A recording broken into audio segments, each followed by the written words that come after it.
имя Отца и Сына и Святаго Духа. Аминь.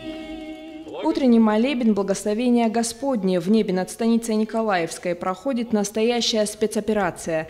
На самый высокий храм Дегорского района водрузили купол, увенчанный крестом.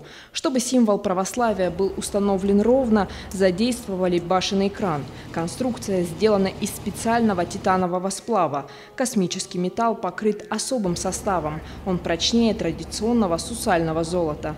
Как говорят проектировщики, все работы проводятся вручную. Только так крест можно установить правильно. Прихожане к этому дню готовились долго. Давно ждали. Ждали, чтобы храм у нас был. Он до этого был. Потом годы такие были, что на месте храма у нас детский сад. Я работник детского сада. Очень рада, что вот возрождение этого христианства и православия. Очень, как от всех, от имени жителей, благодарна, что вот такой храм люди нам построили. Кульминация. Кран зависает над храмом. Есть стыковка. Строительство идет достаточно быстрыми темпами. Храм рассчитан на всех, не только на село, но и на близлежащие поселения. Все могут здесь найти приют, найти духовное кормление.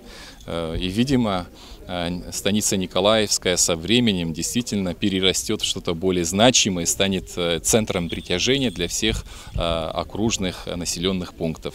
Отныне молчавший последние 20 лет собор обрел новый голос. Храм Святого Николая начал строиться 2 года назад. Сейчас внутри здания идут отделочные работы. Появление купола, увенчанного крестом – важный этап возведения церкви, хотя и далеко еще до завершения всех работ.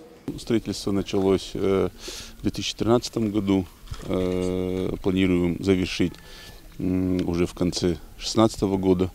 Плюс еще будет строиться сквер. Будем заниматься благоустройством территории. Здесь будет такой очень красивый, как парк для станицы. Территория где-то около 60 соток. Храм святителя Николая сможет вмещать одновременно до 200 прихожан. Он станет одним из самых больших строений в Дегорском районе. Его высота будет достигать 22 метров. Земфира Лулаева, Алан Гасанов, Осетия ТВ.